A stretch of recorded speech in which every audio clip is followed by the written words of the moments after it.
It was late July in 1944, specifically the 20th day of that month, and inside the German 7th Army headquarters at Le Mans in occupied France, a scene was unfolding that would have seemed absurd had the evidence not been so overwhelming. The man sitting behind the desk, SS Obergruppenführer Paul Hauser, had recently taken over for General Oberst Friedrich Dollmann, and what he was reading in the intelligence reports seemed almost impossible to believe. 6 weeks had passed since the Allied landings on the Norman coast, and the flow of supplies reaching American forces operated at a scale that contradicted everything the Wehrmacht understood about military logistics. Someone, probably Hauser himself, had scrawled notes in the margins of the intelligence briefing, and these hastily written observations would later turn up in German archives after their capture. The note that stood out spoke volumes about German bewilderment. Field bakeries, the note read, were operating a mere 15 kilometers from active combat zones. This had to be either Allied propaganda designed to demoralize German troops, or it represented something fundamentally new in how armies could be supplied, something the Germans simply didn't grasp yet. German intelligence officers had been monitoring American communications through radio intercepts, and their forward observers had been filing reports that created a picture completely at odds with 4 years of Wehrmacht operational experience. American soldiers, still locked in brutal fighting through the Norman hedgerows, weren't just receiving the basics like ammunition and fuel. They were getting hot meals delivered to them, fresh-baked bread, letters from their families back in America, and according to one report that German officers found almost laughable in its specificity, donuts being served by American women wearing Red Cross uniforms. The first of these Red Cross Club mobiles had actually come ashore just 4 days earlier, on July 16th.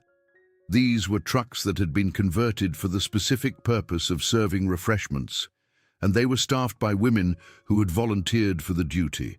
The Americans had apparently decided these vehicles were important enough to merit precious space on ships crossing the Atlantic. To Wehrmacht, commanders who had systematically eliminated even basic comforts from their own soldiers in pursuit of operational efficiency, this allocation of shipping capacity for morale purposes looked like military insanity. What those German officers didn't yet comprehend was that they were witnessing something that wasn't American extravagance at all, but rather American industrial logic being applied to the conduct of warfare. The capacity to deliver comfort items to troops actively engaged in combat wasn't some separate luxury divorced from military power. It was actually the ultimate demonstration of that power. An army with the capability to provide donuts to soldiers under enemy fire certainly possessed the capability to provide unlimited ammunition as well. The Germans had good reason for their confidence in American logistical weakness, or so they believed. Beginning in 1940, Wehrmacht intelligence had conducted careful studies of American military doctrine, and their conclusions had been uniformly contemptuous. The Foreign Army's West Intelligence Section, operating under the direction of Oberst Alexis von Rohen, consistently filed reports describing American dependence on material comfort as a fundamental vulnerability that could be exploited. The mathematics seemed to validate German assumptions about American weakness. American military planning documents that had been recovered from a destroyed glider in Sicily showed that United States forces required roughly 45 pounds of supplies per soldier every day, compared to Wehrmacht allocations that ranged from a little over 9 pounds when troops were inactive to about 20 pounds during normal operations. German commanders who had survived on far less during the Russian campaigns viewed these numbers as proof that Americans were soft. General Feldmarschall Gerd von Rundstedt, who held the position of Commander-in-Chief West, had expressed the typical Wehrmacht view during a staff conference in May 1944. According to testimony later provided by his Chief of Staff, General Gunther Blumentritt, the Americans, von Rundstedt had said, required 3 times the supply tonnage that German forces needed. They believed war was fundamentally a matter of having more material. German forces had proven in Russia that willpower could triumph over material advantage. When the elaborate American supply system encountered the inevitable friction and chaos of warfare, it would simply collapse.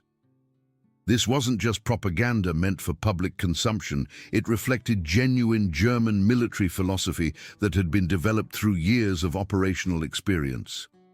The Wehrmacht doctrine known as Auftragstaktik placed emphasis on individual initiative, improvisation in the face of changing circumstances, and austerity in resource consumption. German soldiers received training that prepared them to live off the land when necessary, to operate independently when cut off from higher command, to continue fighting even when regular supply was interrupted. The American insistence on maintaining elaborate supply chains for items that Germans considered luxuries, things like chocolate and cigarettes and writing paper, seemed to validate the propaganda coming from the regime about democratic decadence. Wehrmacht logistics officers had performed calculations that demonstrated the mathematical impossibility of American plans.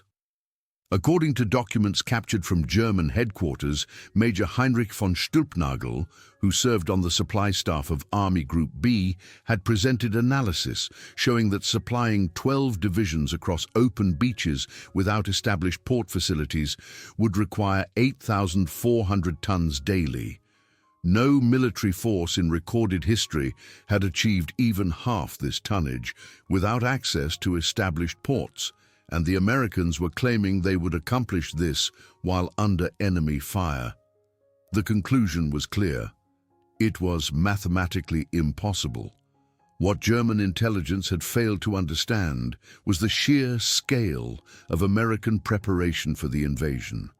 For 2 full years, the United States had been engaged in transforming Britain into what General Eisenhower described as one gigantic military base. By the time June 1944 arrived, the Americans and British had accumulated stockpiles totaling 2.5 million tons of supplies, enough material to fill a freight train that would stretch from London to Edinburgh and back again. The invasion fleet that crossed the English Channel on the 6th of June represented the largest naval operation that had ever been conducted in human history, with 6,939 vessels participating, including over 4,000 landing craft. But the numbers themselves didn't tell the whole story. Among those numbers lay innovations that German planners hadn't even imagined were possible. Some of the specialized vessels in the invasion fleet were LSTS, landing ship tank, that had been converted into floating kitchens, complete with full ranges and ovens that could bake fresh bread while the ships were still at sea, crossing the channel. Navy records from the United States show that LST-357 had been modified to include refrigeration units that maintained temperatures at 32 degrees Fahrenheit during the crossing. Another vessel, LST-391, carried a complete field bakery that would be operational and producing bread within hours of the ship beaching itself on the Norman coast. These weren't emergency modifications made at the last minute, but planned allocations of resources that German military doctrine would have dismissed as wasteful. The German E-boat patrols that encountered elements of the invasion convoys filed reports that contained puzzling observations. Korvettenkapitän Friedrich Hoffmann, who commanded E-boat flotilla S-130, made an entry in his war diary noting unusual vessels observed in the Allied convoy. They appeared to be modified merchant ships that had been painted in military grey, their purpose unknown, but they were emanating smoke similar to what one would see from factory vessels. By the 26th of June 1944, which marked day 20 of the invasion, American logistics had accomplished what German doctrine insisted was impossible.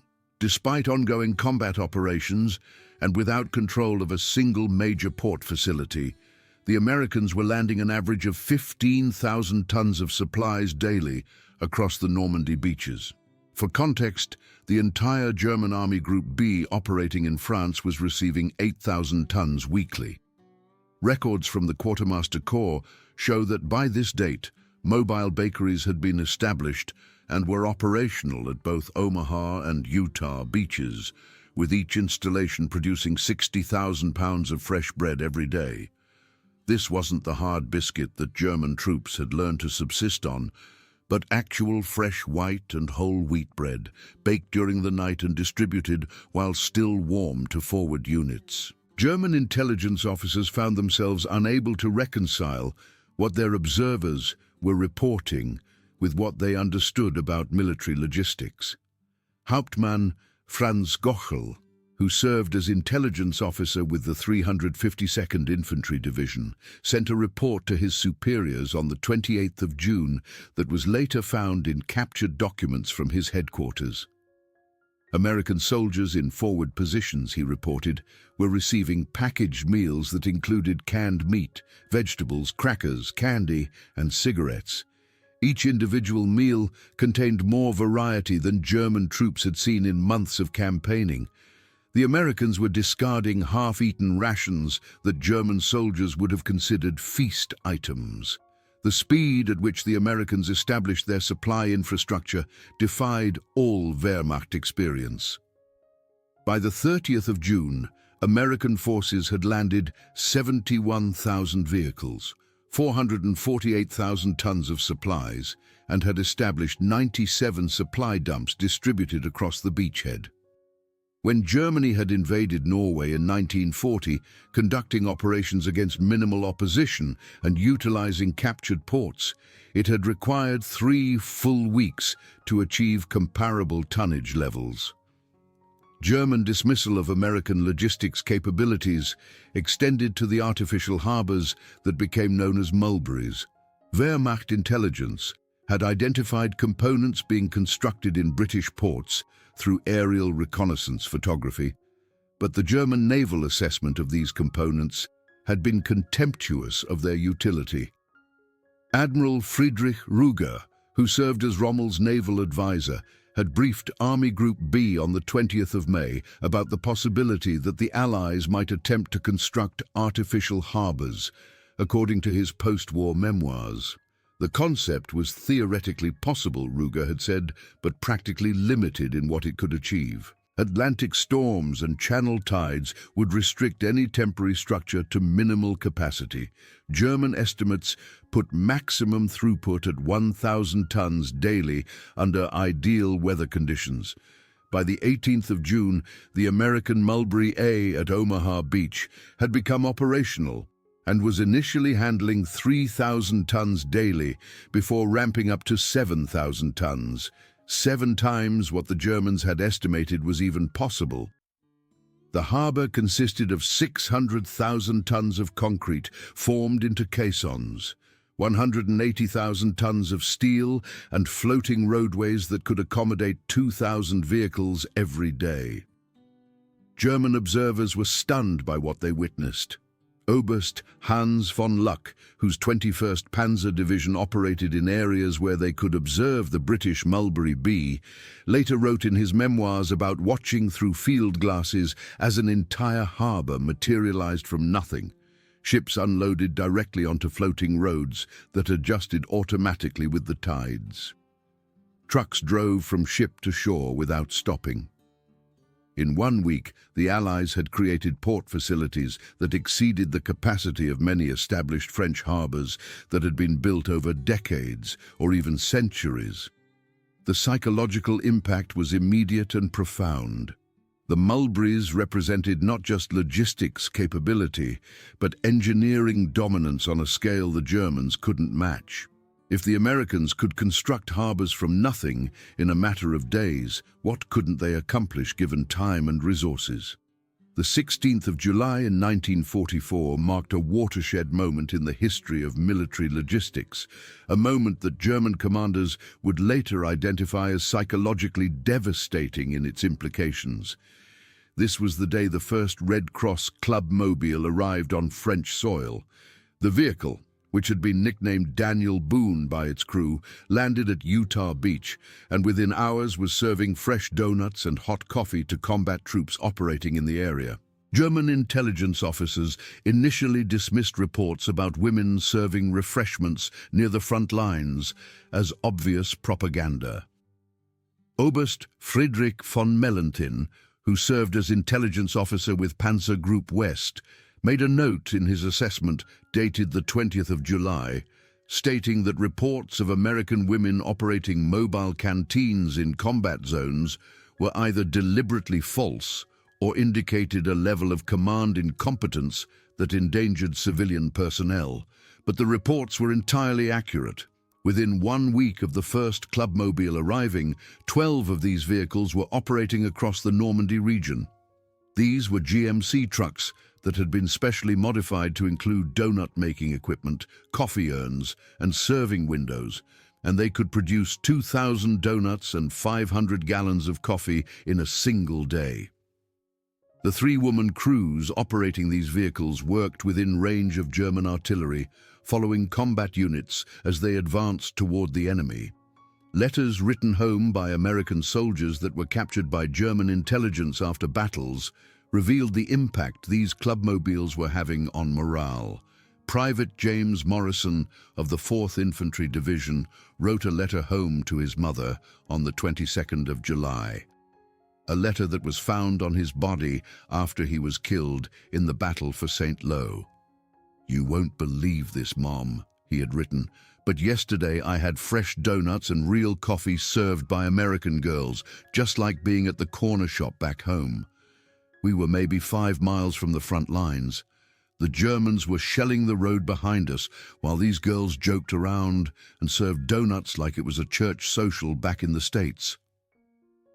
By the 25th of August in 1944, as American forces were liberating Paris, German logistics officers were facing an equation they simply couldn't solve using conventional military mathematics. The United States Third Army, under the command of General Patton, was advancing so rapidly that Wehrmacht doctrine insisted it must halt soon for resupply operations.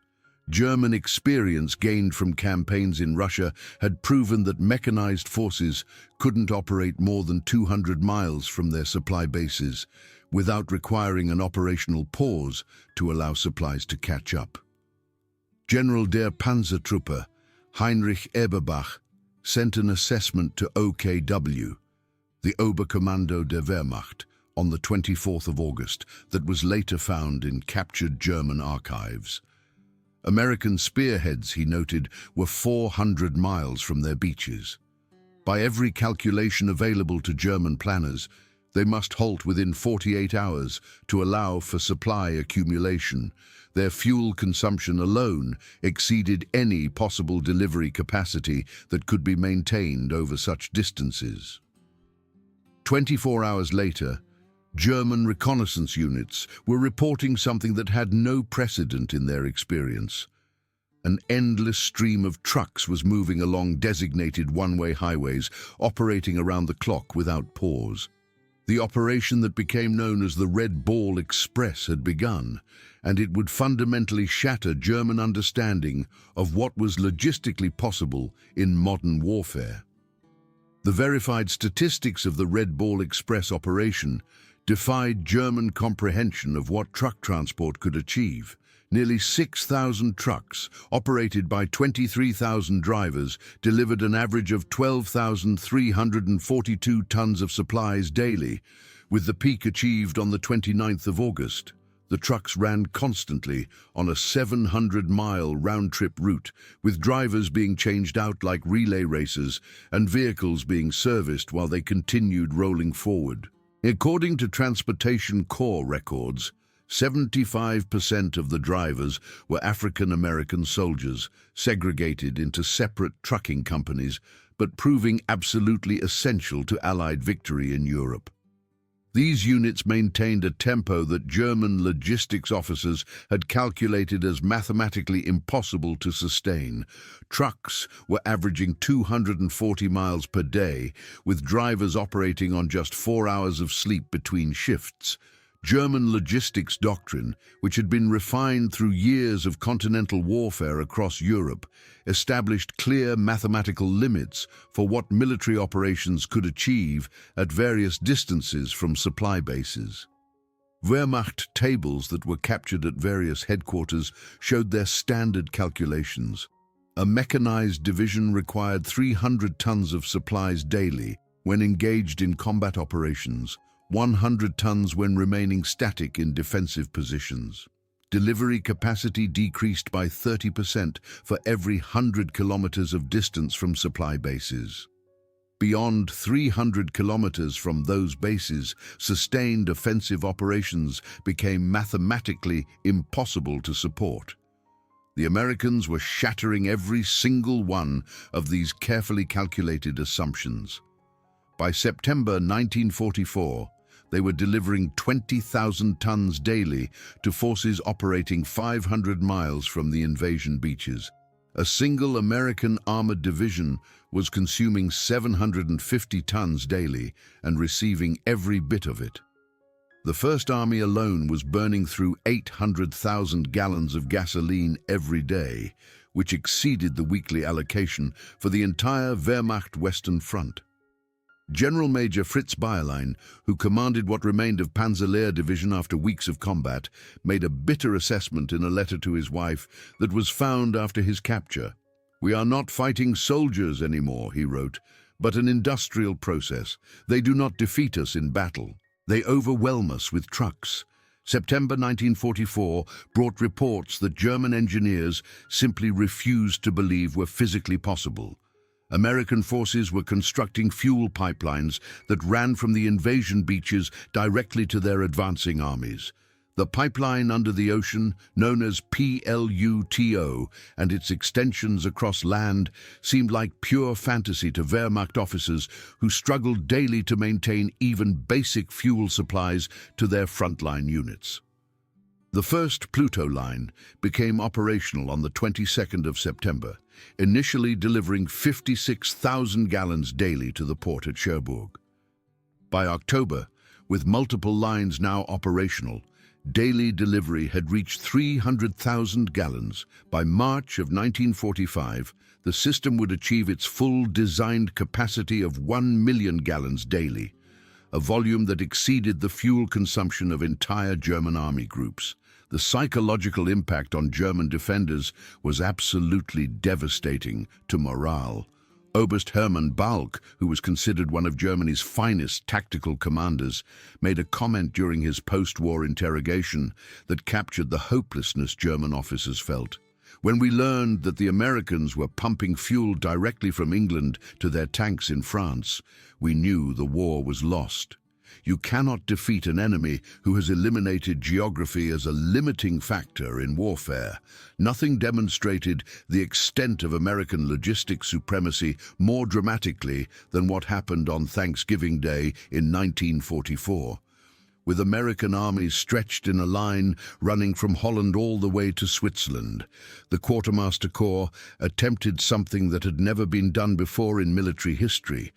They would serve traditional Thanksgiving dinner to every single American soldier in Europe, nearly 2 million men, all on the same day. General der Panzertruppe Hasso von Manteuffel, who was secretly preparing forces for what would become the Ardennes offensive, received intelligence reports about American Thanksgiving preparations that he initially dismissed as impossible exaggeration.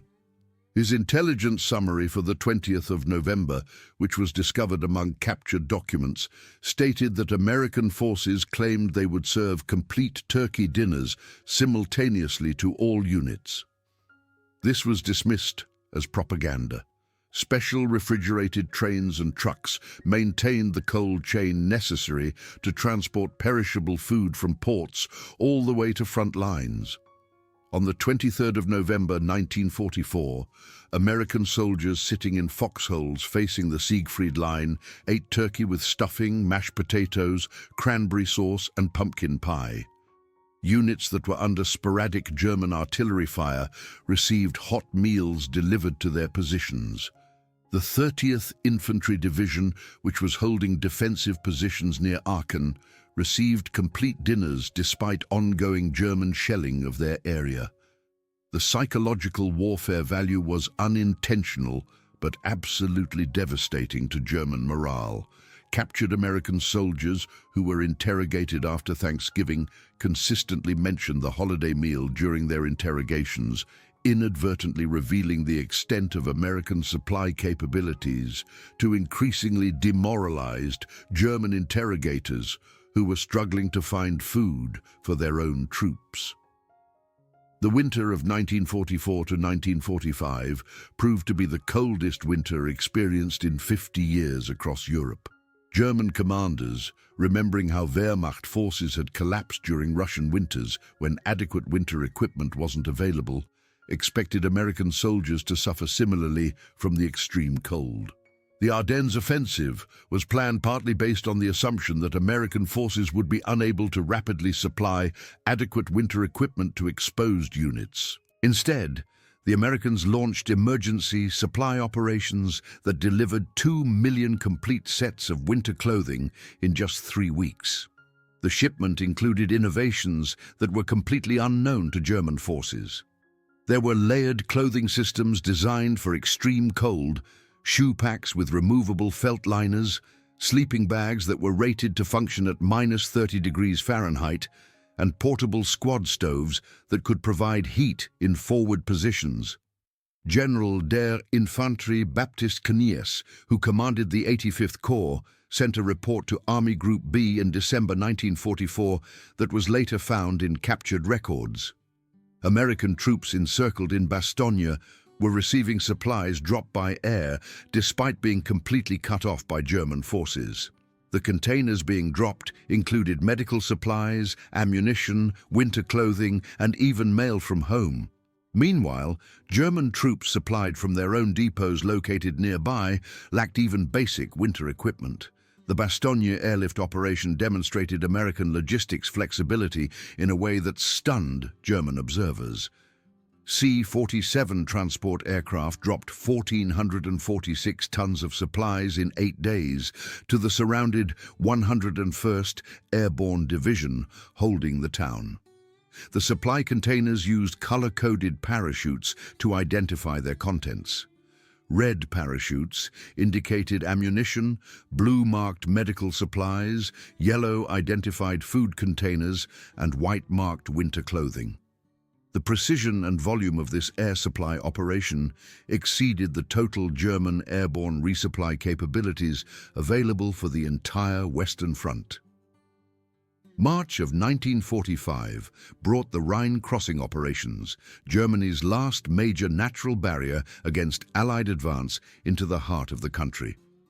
Wehrmacht doctrine, which was based on their own successful 1940 operations in France, indicated that major river crossings required extensive preparation time to accumulate bridging equipment and supplies. German estimates suggested that American forces would need at least 3 weeks to gather everything necessary for a major Rhine crossing.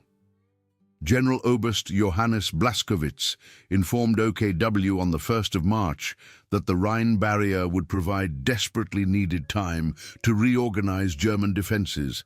7 days later, the 9th Armored Division captured the Ludendorff Bridge at Remagen, completely intact, before German engineers could destroy it.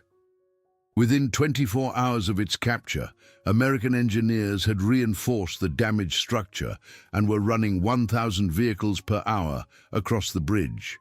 But Remagen was just the beginning of American Rhine crossing operations. American engineers constructed 62 bridges across the Rhine River in 10 days, completing 1 new bridge every 4 hours on average. The longest of these, an 1,100-foot floating treadway bridge at Oppenheim, was completely operational in just 10 hours from start to finish. These weren't temporary expedients that could only handle light traffic, but properly engineered crossings capable of handling 70-ton tank transporters moving at speed. Major Klaus Weber, a German engineer officer who was observing operations at Mainz, later provided testimony about what he witnessed. The Americans, he said, threw bridges across the Rhine like someone throwing ladders across a stream. Each bridge had its own dedicated traffic control system, its own maintenance crew, and its own anti-aircraft defense. They built redundancy into absolutely everything. If German forces managed to destroy one bridge, two others were already handling its traffic load. By the 8th of May, 1945, which was Victory in Europe Day, American logistics achievements defied every precedent that existed in military history up to that point. The Transportation Corps and Quartermaster Corps had delivered to combat forces operating in Europe a staggering volume of material. Verified shipments across the Atlantic included 46.7 million measurement tons of supplies, over 1 million vehicles, 2.4 billion individual rations, 800 million packs of cigarettes, 500 million candy bars, and 11 billion rounds of ammunition. Monthly consumption rates by March 1945 had reached 1.2 million tons of supplies, 50 million gallons of gasoline, and 8,000 tons of ammunition daily during offensive operations. These numbers represented far more than just impressive statistics. They represented a fundamental revolution in how warfare itself was conducted. The Wehrmacht, which had prided itself on operational and tactical excellence developed over years of combat experience, discovered that tactical brilliance meant absolutely nothing when facing unlimited industrial capacity that could be efficiently delivered to any point necessary. Post-war interrogations of German commanders, conducted systematically by Allied intelligence services, revealed unanimous recognition among surviving German leadership of American logistics supremacy as the decisive factor in their defeat. These assessments, which were compiled by the United States Army Historical Division, provide the most credible evidence available of how German military leaders reacted to what they had witnessed. General Feldmarschall Albert Kesselring, who was one of Germany's most capable and experienced commanders, testified during his 1947 interrogation about American supply achievements. They exceeded our most pessimistic calculations by factors of 5 to 10, he stated. We based all our defensive plans on assumed American limitations that simply didn't exist in reality. A German division operating at 50% of its supply allocation was still considered combat-ready by Wehrmacht standards. American divisions wouldn't even consider attacking without having 200% supply reserves already accumulated. General Heinz Guderian, who was widely considered the father of blitzkrieg warfare doctrine, provided perhaps the most insightful analysis in his post-war writings about what had happened. We Germans, he wrote, brought tactical innovation to modern warfare. We perfected rapid movement, combined arms operations, and decisive action. The Americans brought something far more powerful than tactical innovation. They brought the ability to sustain operations indefinitely through unlimited supply capability. We could win individual battles through superior tactics. They could feed entire armies continuously. History shows quite clearly which of these capabilities mattered more in the end. General Franz Halder, who had served as chief of the German General Staff early in the war, offered a philosophical assessment during his work with the United States Army Historical Division after the war ended. The American approach, he explained, represented a conceptual revolution that German military thinking simply didn't understand or anticipate. We Germans saw logistics as something that supported military operations. The Americans saw military operations as simply the delivery mechanism for logistics capability. They didn't defeat our army through superior fighting. They buried it in abundance that we couldn't possibly match. While German commanders naturally focused on European operations when discussing their defeat, Japanese military assessments reached identical conclusions about American logistics supremacy being the decisive factor in the Pacific theater as well. Admiral Isoroku Yamamoto had predicted before the attack on Pearl Harbor that Japan could run wild for 6 months, but then American industrial capacity would overwhelm Japanese forces completely. General Yoshijiro Umezu, who served as Japanese Chief of Staff, provided testimony that complemented what German officers were saying. We studied American island hopping tactics carefully, searching for any exploitable weakness. We found none, because tactics were secondary to their success. They established supply bases that could deliver more material 5,000 miles from America than we could deliver 50 miles from Japan itself. Every battle was already decided before it began, decided in factories and cargo ships before soldiers ever met in combat. This specific validation matters significantly because it demonstrates the universal nature of the American logistics revolution. Whether American forces were fighting in European hedgerows or on Pacific atolls, they maintained supply superiority that fundamentally redefined what was militarily possible. American logistics success stemmed from innovations that seemed mundane when viewed individually, but proved revolutionary when implemented collectively as an integrated system. Standardization meant that every American vehicle used interchangeable parts across the entire fleet. A truck damaged in Italy could be repaired using parts originally manufactured for use in France, eliminating the nightmare that German forces faced using equipment captured from multiple conquered nations, each requiring its own unique spare parts inventory. Mechanization was implemented completely in American forces. While Germany still relied on 750,000 horses for transport, which consumed 20,000 tons of fodder monthly just to keep the animals alive, Americans used trucks exclusively for all transport needs, completely eliminating an entire supply category while simultaneously increasing both speed and capacity dramatically. Preservation technology was pioneered by American forces for military applications. They developed military refrigeration systems that could maintain cold chains running from America all the way to frontline positions. Fresh meat, blood plasma for medical use, and temperature-sensitive medicines arrived in condition that was simply impossible for other armies to achieve. Communication infrastructure received massive American investment. American forces laid 100,000 miles of telephone wire in France alone, enabling real-time coordination of supply movements across the entire theater. German forces, in contrast, relied heavily on motorcycle couriers for communication, which delayed supply responses by days compared to instantaneous American telephone coordination. Specialization in vehicle design meant Americans created purpose-built vehicles for specific logistics functions rather than trying to make general-purpose vehicles serve all needs. The Women's Army Corps personnel, universally known as WACS, played an absolutely crucial role that German military culture would never have permitted because of ideological objections to women serving in military roles. WAC personnel operated communication centers that coordinated supply movements across entire theaters. They managed depot inventories running into millions of individual items, and they maintained the punch card systems that tracked everything from bullets to bandages. At ports of embarkation, women processed shipping manifests that German officers who were accustomed to male-only military service found simply incomprehensible in their complexity and scope.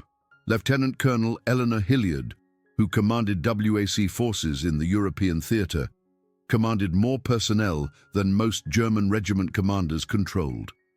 Her post-war report noted that WAC personnel processed 40% of all supply documentation in the European theater of operations. They freed thousands of men for direct combat roles while simultaneously improving logistics efficiency through specialized training that made them more effective at administrative tasks than male soldiers would have been. This integration of women into military service effectively doubled American military effectiveness by utilizing population resources that Germany ideologically rejected as inconsistent with their worldview. American logistics superiority became an unintentional but absolutely devastating form of psychological warfare that eroded German morale systematically. German soldiers who hadn't seen chocolate since 1942 could actually smell it on American prisoners of war during interrogations. Wehrmacht units that were surviving on bread extended with sawdust could hear American troops in adjacent positions complaining loudly about the monotony of K-rations that contained more variety than German soldiers had seen in years of campaigning. Captured German letters that were recovered from destroyed positions revealed the psychological impact this disparity was having on German troops. Gefreiter Wilhelm Hoffmann wrote to his wife in December 1944 in a letter that was found in a destroyed bunker. "The Americans we have captured," he wrote, "are better fed as prisoners in our camps than we are as soldiers supposedly being supplied by our own army.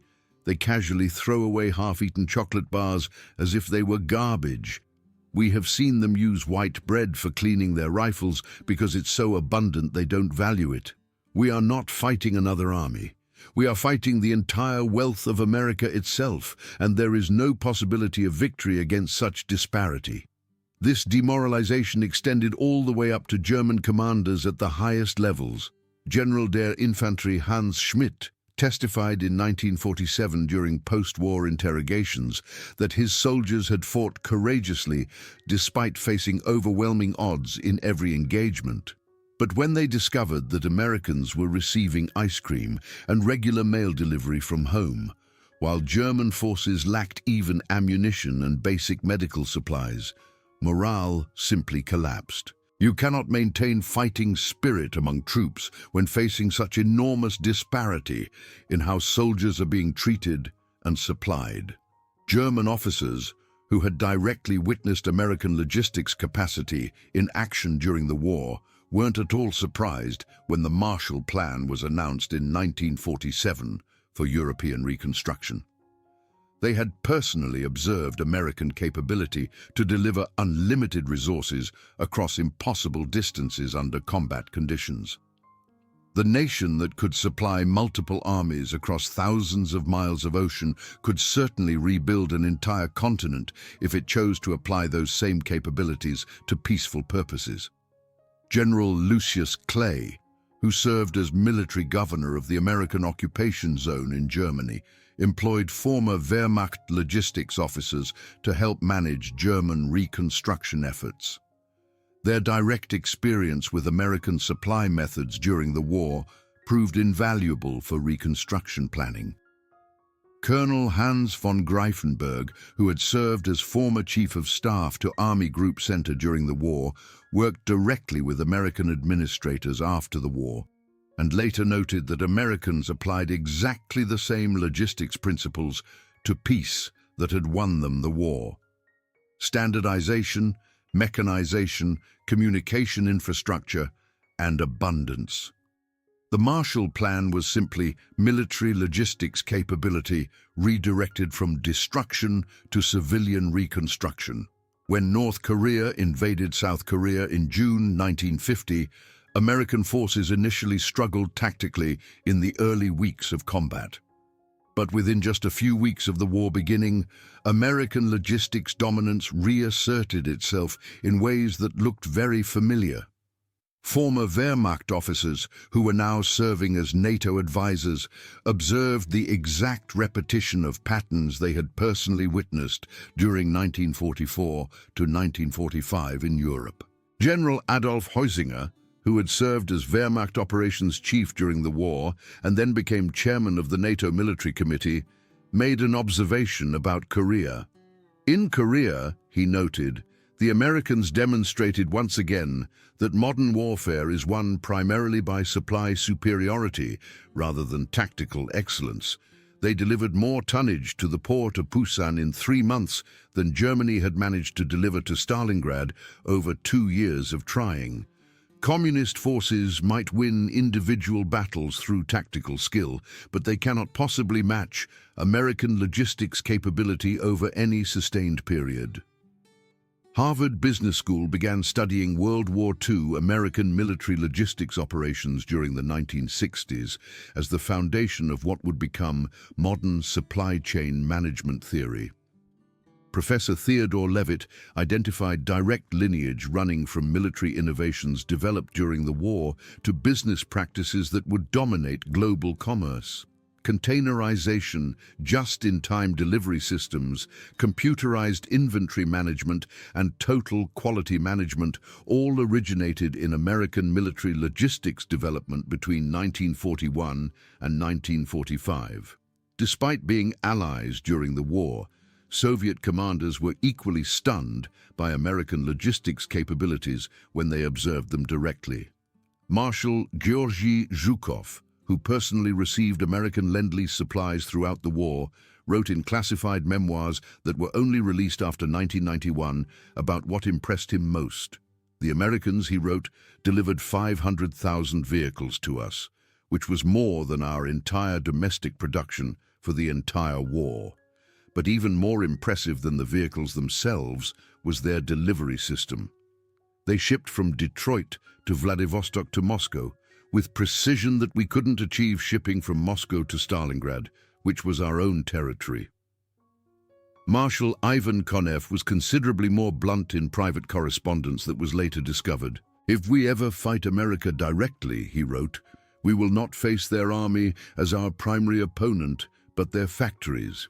They can deliver more supplies to the opposite side of Earth than we can deliver to our own borders. This is not military superiority in any conventional sense. This is industrial transcendence of normal limits." American logistics success during World War II required processing unprecedented volumes of information on a scale never before attempted. The punch card systems that managed military supplies, operated largely by WAC personnel, represented the largest data processing operation in human history up to that point.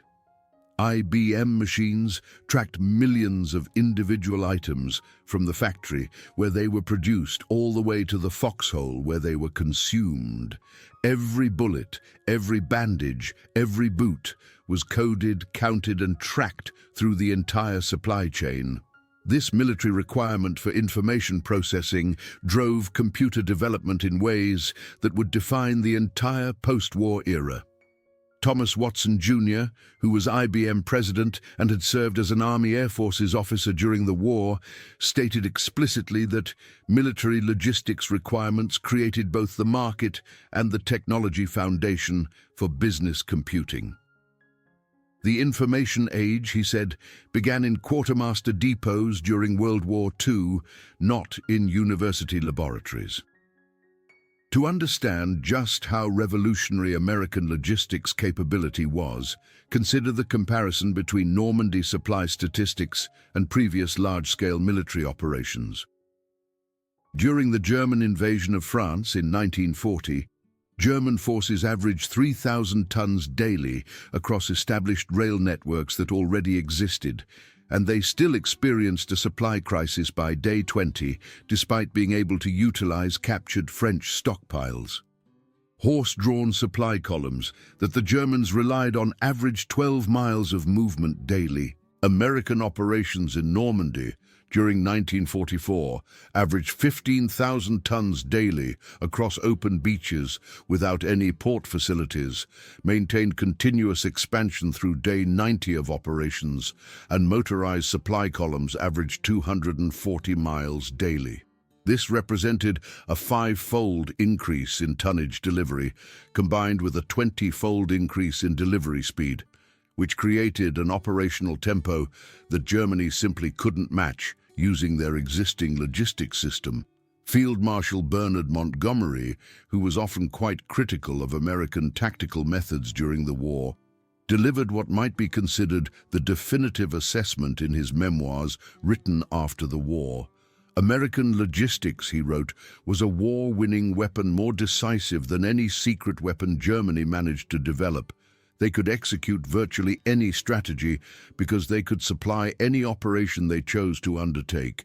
British forces had to design strategies around logistics limitations. This freedom of action, purchased through industrial abundance, was their greatest military advantage. Winston Churchill, with his characteristic eloquence, summarized the American achievement by saying that Americans had demonstrated conclusively that in modern warfare, the factory is mightier than the fortress, and the supply line is stronger than the front line. Their monument isn't battles won through tactical brilliance, but abundance delivered reliably under fire.